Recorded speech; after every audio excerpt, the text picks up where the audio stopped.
What's up, guys? Welcome back to the show. We're going to welcome back PFL, Amanda Leve. How are you, Amanda? Welcome I'm back. I'm great. Thank you for having me. Absolutely. First of all, question, did you have a good holidays, New Year's, everything was good? It's wild that we're in 2023. It's a good time.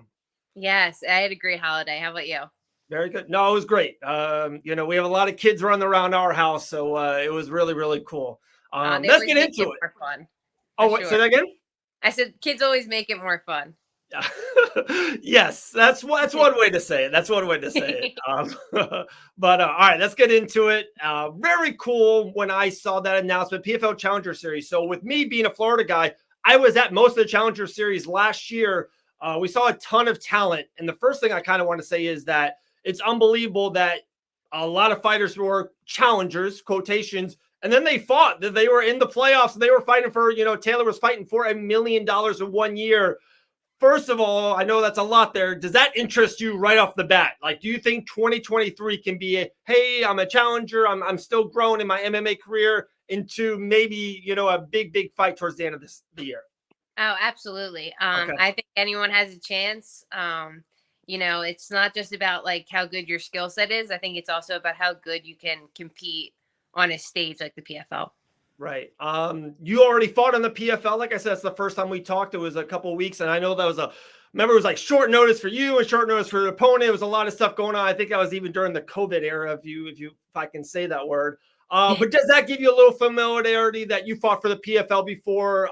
They've been great to almost all their fighters, to all of us. Does that give you maybe a little bit of the edge that you've kind of went through that process of fighting for the PFL before? Absolutely. I think any kind of experience, especially when you are already experienced with like another promotion, Yeah. like like fighting with them again is going to be a good thing for me to just to get my feet in there again, and like being inside the smart cage is just like a whole experience in itself. Right. So that was just a really cool thing. So I do believe that being in the smart cage already is going to definitely give me a little bit of an advantage against my opponent. Nice, nice. The first fight in the PFL was lightweight. This one's a featherweight. Is that? I think last time we talked, that's kind of where you wanted to probably have your MMA career be in. Are you happy that it looks like they are saying, "Hey, guys, featherweights are coming to the PFL and going pretty hardcore"? Were you really happy with that decision, kind of with the PFL, and even for you going forward? Oh, absolutely. I was just so pumped because I was fighting at my natural weight. Like I didn't even have to cut weight for my Right. last fight. I was just like already under like 155. So I'm like, okay, like it's Yeah. like great being able to eat and everything, but like realistically, like girls are cutting weight. Yeah. Um, so I do think it's great to be able to fight at your natural weight, but like also for 145 for me is just a matter of me cleaning up my diet a little bit Sure. more, and Sure. I get there very easily, so I have no issues there. I was so stoked when I saw the 145 division. I'm like, yes, Yeah. Yeah. finally. Yeah. I think honestly that could be a really nice spot for the PFL, with Kayla being a lightweight and a lot of kind of eyes and money went into that weight class. But a lot of those girls that were fighting at 155 are, natural featherweight. So they fought a featherweight, like Julia Budd and all that stuff. So I think with them making a featherweight division, I think it's kind of brilliant for them. I also saw that you were kind of totally off in the MMA world in 2022. Was it just kind of not getting to fight? Was it the PFL holding you back? Was it you just kind of going to grapple? What was the 2022, uh, off time? so I broke my fibula.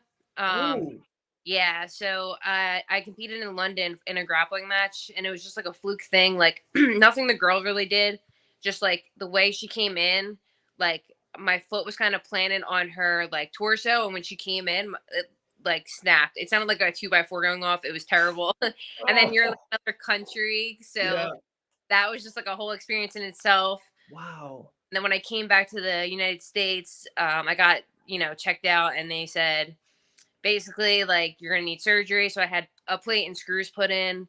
So like that was just like a long recovery. That definitely took like a mental toll on yeah, me.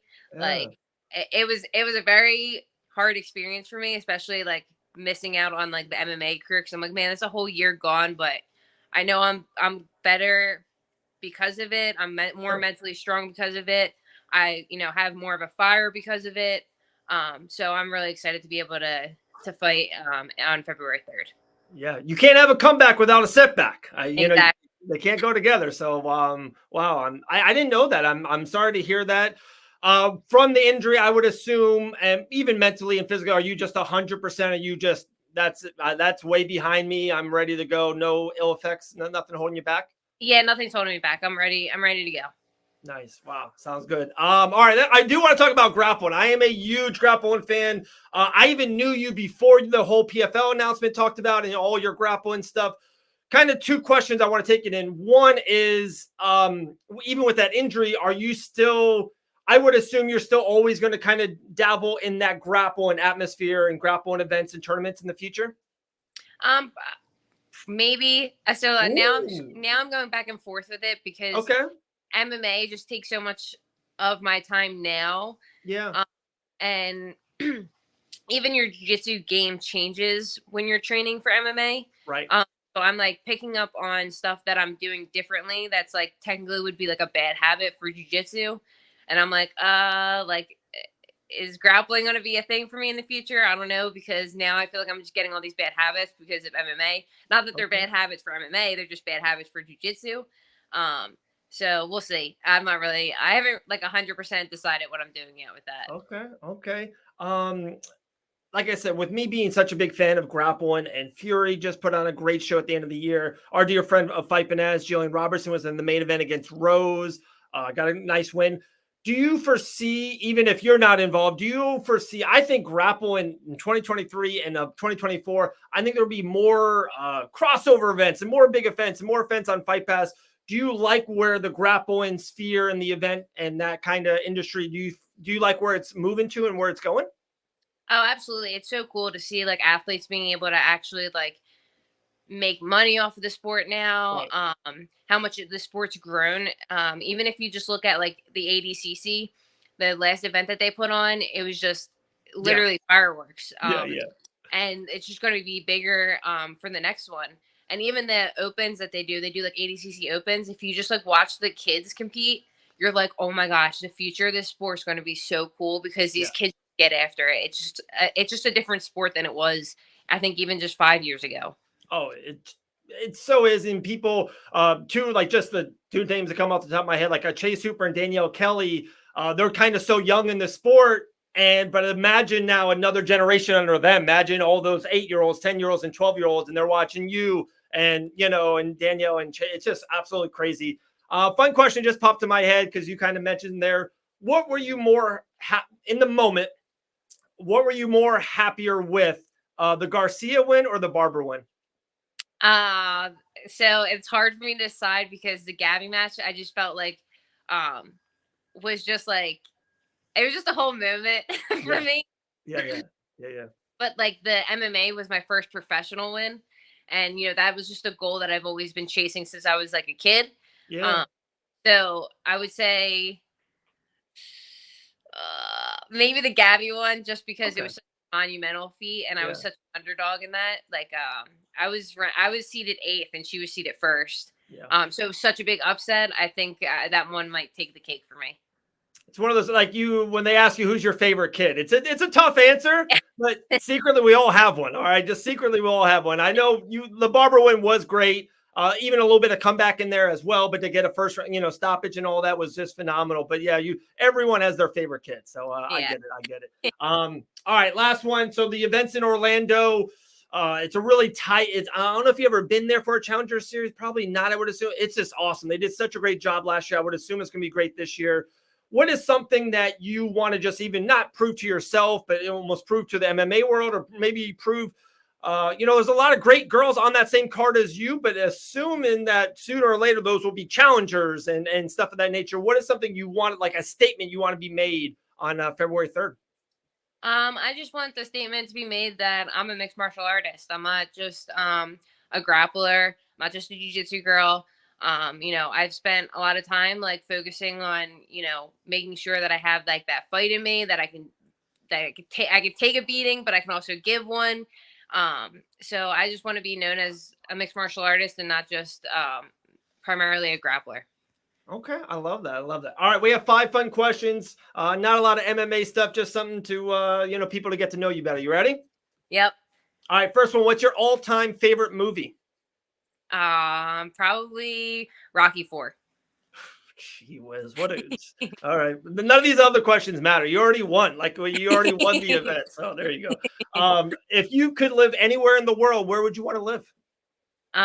Probably Florida or Texas. Somewhere Ooh. warmer. I'm getting like sick of the cold up here in Philly. Hey, Florida will welcome you with open arms. There's no state tax here. You know, it's warm 11 months out of the year. It's a good place. Just letting you know, you know. Yes. What's your favorite app on your phone?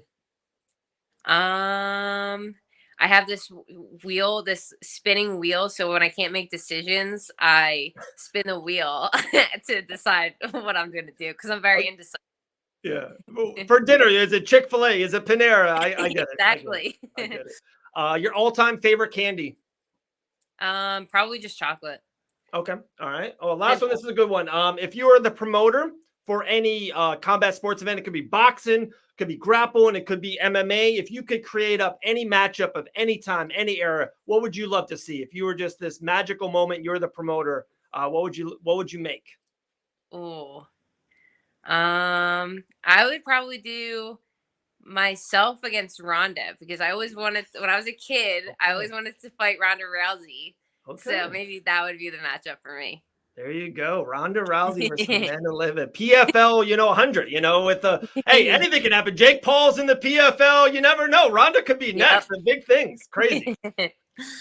Awesome. Amanda, thank you so much for your time. Appreciate it. I will see you in Orlando in around a month. So I cannot wait. Appreciate it. We'll talk soon. All right. All right. Thank you very much. Awesome. Have a good one. You too.